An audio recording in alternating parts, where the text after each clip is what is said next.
What's up, everyone?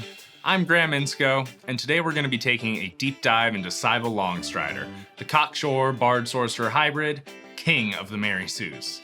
If you haven't already familiarized yourselves with our arrogant troubadour, a link to his backstory video can be found in the description, alongside a link to free downloads for all of Sybel's custom character sheets.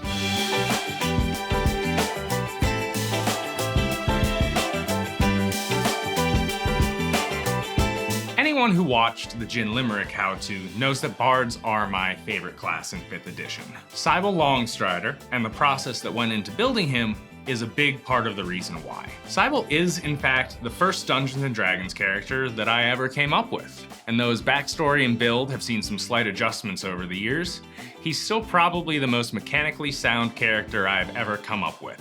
A full caster designed to weave swordsmanship and spell slinging seamlessly from the front lines. He's a multi-talented, multi-instrumentalist, a polyglot and a polymath, a cunning duelist and a skilled caster, self-sufficient and improbably hard to kill. The sword mage has always been my favorite niche in fantasy gaming, and back in the days before Bladesingers got buffed and Hexblades still had a Shadowhound, there weren't too many ways to pull that off in 5th edition.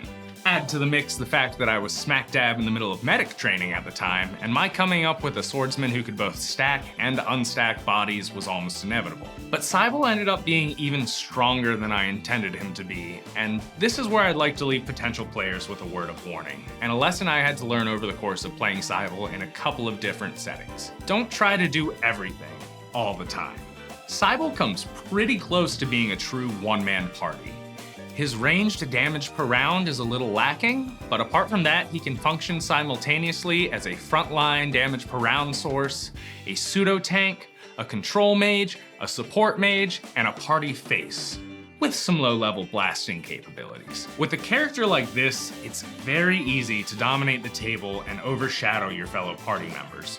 Growing up, Legolas was always my favorite Tolkien character, but there's a very good reason that characters like Legolas are never the main protagonist in a fantasy series. And I accidentally overshot Legolas and built a Glorfindel with our bronze-scaled friend anyway. So, if you and another party member happen to have a relevant language in common, make sure to include that party member in the big conversation you're having with this important NPC. Let your teammates attempt skill checks you have in common before you automatically step in and try to handle it, because Sybel almost certainly can handle it. And above all, look for ways to highlight your flaws. Sybel is arrogant as all hell, and he's happy to bite off more than he can chew. Let this confidence almost shine as naivete. And when your fellow PCs feel the need to correct or educate him, embrace opportunities to learn from them and embrace being the butt of the joke when you find yourself there. He's a young man who's not used to trials that he can't overcome with his own words, blade, or magic. He's not dumb, certainly, but adopting some himbo tropes can help humanize him. Make sure your fellow players know you're in on it. Play his Merry Sue nature for laughs, and look for opportunities to become a supporting character. And this privileged jerk has never had a major screw-up in all of his days. So the first time Sybel fails to save the day, or gets someone else hurt, he's gonna have the biggest crisis of faith you can conceive of. You will never lack for opportunities to shine with Sybel. So share the wealth, embrace failures alongside successes, and be a collaborative storyteller. Now, why a multi-class? Sybel's main class is College of Swords Bard, and that provides him with all he needs to be a functional melee combatant, while also giving him the Bard's full suite of support and control spells. But we want to maximize Sybel's potential as a self-sufficient, never-say-die character, one who mixes swordplay and spellcasting into the same turn instead of choosing between one or the other. That's where our dip into Draconic Sorcerer comes in. Bards and Sorcerers both rely on Charisma as their main casting stats, so there's synergy right off the bat. The Sorcerer spell list, even at only low levels, grants Sybel a large block of cantrips that will stay useful throughout an entire campaign, and the few leveled Sorcerer spells that our smirking half-elf picks up add to his personal survivability, his range damage, and his mobility, beyond what the Bard class can provide. Those Draconic scales give Sybel a free, natural, always-on mage armor or +1 studded leather, which is huge for a high dex character like this one. And finally, the meta magic provided by the Sorcerer class allows Sybel to bend the action economy of the game, absolutely maximizing his output when it comes to damage and utility both, and enabling some truly wild comebacks and shifts in combat. Now, that isn't to say multiclassing is without downsides. Each level in Sorcerer postpones Sybel's access to higher level spells and to his extra attack. At character level 20, our Sweet Mary Sue won't have access to either of his class's capstone features and other high level tricks. And perhaps most importantly, it almost certainly means fewer ability score increases and opportunities to take feats. Does it always make sense to take a 3-level dip into a second class? Absolutely not. But in instances like Sybel Longstrider, sometimes the whole does turn out greater than the sum of its parts. Alright, now let's break down our guitar-slinging folk hero level by level. And as always, we're gonna save spell selection for a little later in the video.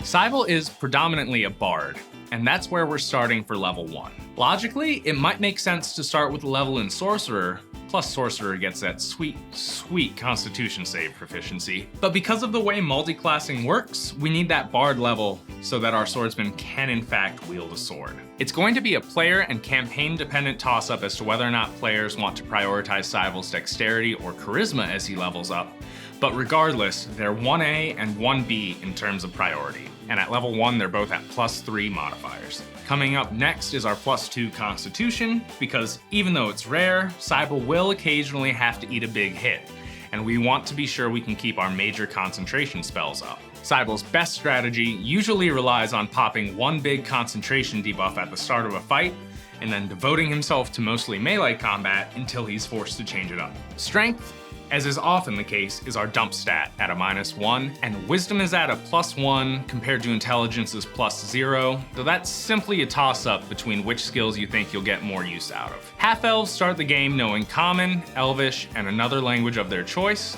while the Faction Agent background provides 2 more choices. Dwarvish, Orc, and Halfling round out Sybel's standard languages, although in a level he'll be adding Draconic to the mix as well. Bard provides light armor proficiency, which will fade from relevance past level 1, and a few weapon proficiencies, including the all-important rapier. We went with the guitar, ocarina, and lyre for his musical instrument proficiencies, but if your DM is salty about non-standard instruments, just make him play a guitar-shaped lute. Bards have proficiency in dexterity and charisma saving throws, and in any 3 skills of their choice, while the half-elf species provides another 2 skills. To best suit our bronze-scaled bard, we selected Perception, Insight, Persuasion, History, and Arcana proficiencies. As far as proper class features go, Bardic Inspiration starts humbly and scales beautifully. Starting at level 1, Sybel has a small pool of dice that will grow in size and power as he levels up, which he can use to boost his allies. This is all well and good,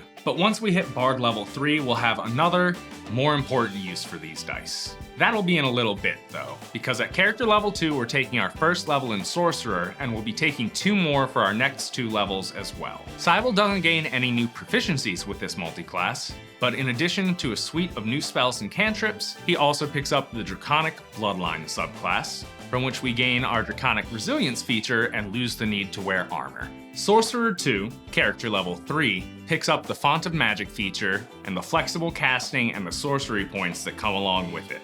Right now, those 2 points are only good for generating an extra spell slot, but that changes with our very next level up, as Sorcerer 3 provides Sybel with a pair of devastating tricks, the Quickened and Twin Spell options from the Metamagic feature. Now, by burning sorcery points, Sybel can turn the casting of a spell into a bonus action and maintain his action for an attack or for casting a cantrip. And Twin Spell allows him to target 2 targets when he casts a single target spell, like Chromatic Orb or Hideous Laughter. With only 3 sorcery points, Sybel's not applying more than 1 or 2 metamagic options before depleting his resource, but the aforementioned flexible casting allows him to convert spell slots to sorcery points on a bonus action. And as a full caster multiclass, Sybel almost always has spell slots to spare as he levels up. That's all we're taking out of Sorcerer, so our character level 5 is actually going to be back to Bard, and it's Bard levels from here on out. Bard 2 comes with Jack of all trades, boosting Sybel's non-proficient ability and skill checks and his initiative rolls, and it brings Song of Rest, letting him serenade his short resting companions with Wonderwall or some classical guitar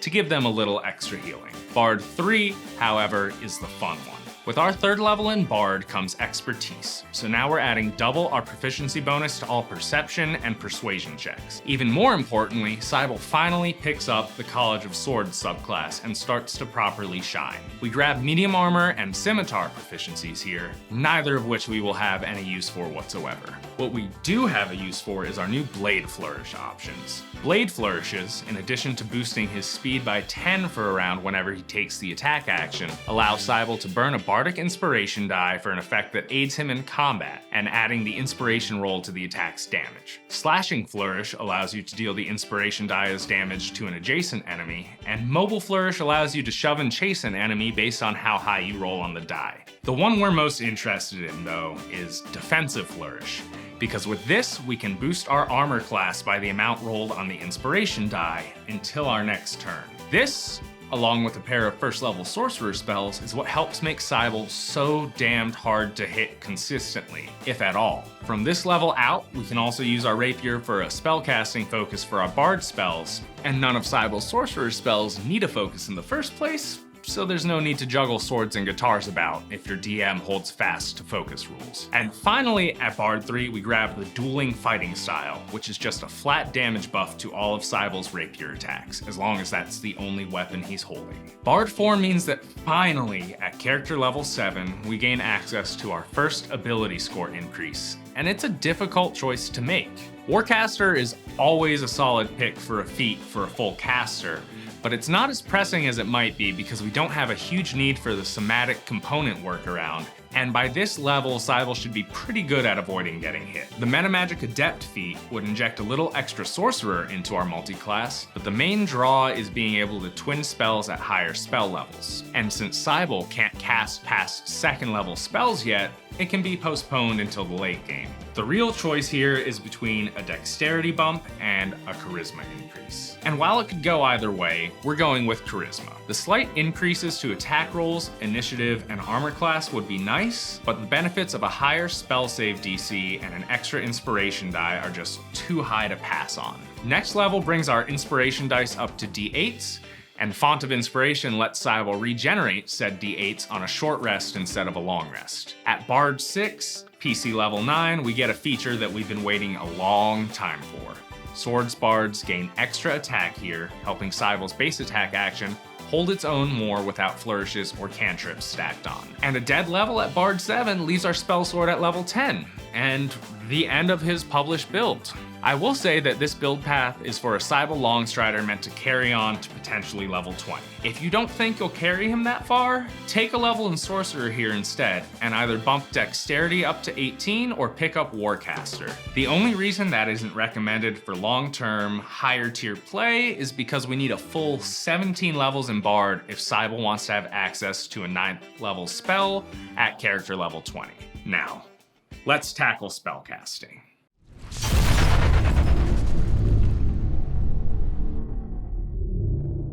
Both of Sybel's classes are full casters, which means that his spell slots scale just like single-classed Bard or Sorcerers do, often leaving Sybel with higher level spell slots that can only be used for upcasting or for flexible casting. There are a fair few options between the two spell lists available to Sybel, but the spells chosen are designed to maximize his role on the front lines and create openings for himself and his party mates to strike.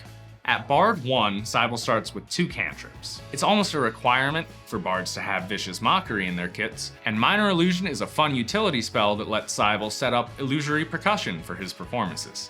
We also grab 4 first level spells from the Bard list. Bane is a great way to debilitate a large group of foes, forcing them to subtract a d4 from nearly every roll they make. Healing Word can keep allies conscious or mitigate a bit of damage done to Sybel himself, while enabling an attack on the same turn. Fairy Fire can help pinpoint hidden enemies and grant advantage on attacks, and Hideous Laughter can incapacitate a single target. Our first level in Sorcerer actually gives us the opposite spread.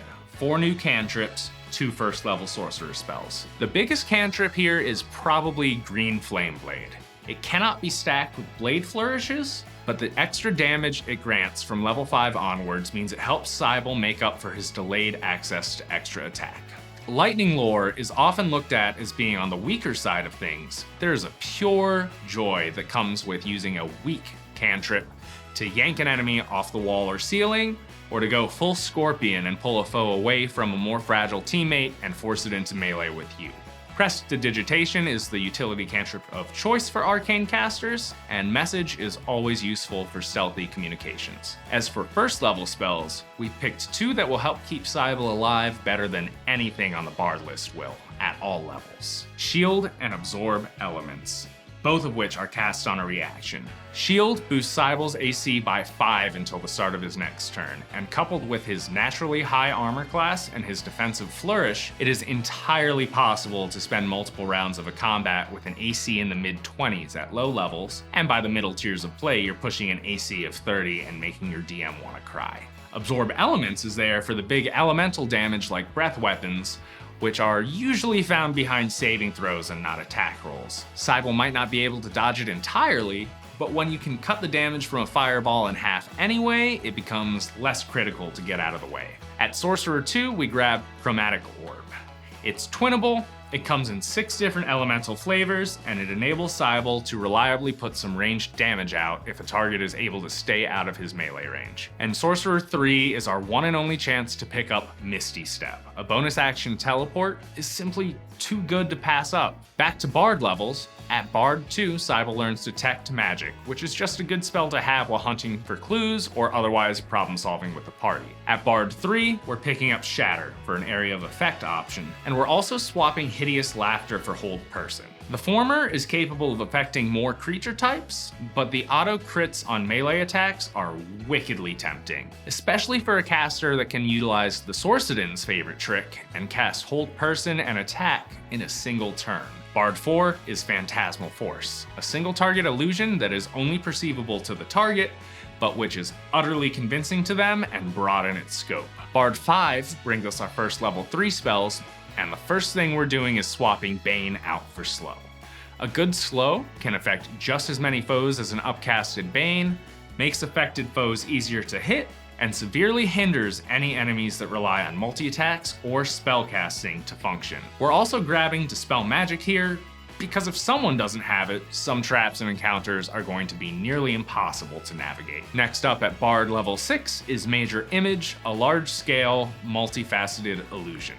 Finally, at Bard 7, we grab Dimension Door, a 500-foot teleportation spell whose praises I've sung in multiple videos already. Hopefully, all that jumping between classes didn't leave you too lost, because that's pretty much it for Sybel Longstrider, from levels 1 to 10 at least. His build takes a little while to come online, but I hope this video has helped show you how to play Sybel Longstrider to the utmost of his capabilities. As a smooth-talking swordsman and powerful mage, an arrogant son of a bitch who, for better or for worse, can actually back all of his talk up. So get out there, slay some witches, lay some bitches, tread new ground, and carve your name into the history books. Just be ready for all that hubris to catch up to you, and enjoy the telling of that story just as much when the time comes. Take it easy.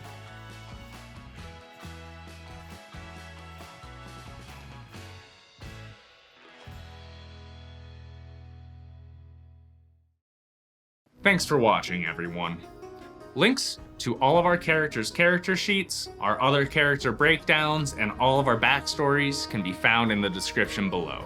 Make sure you subscribe so you keep up to date as we release more and more characters and new content for you. And if you'd like to support us even further, a link to our Patreon can also be found in the description below.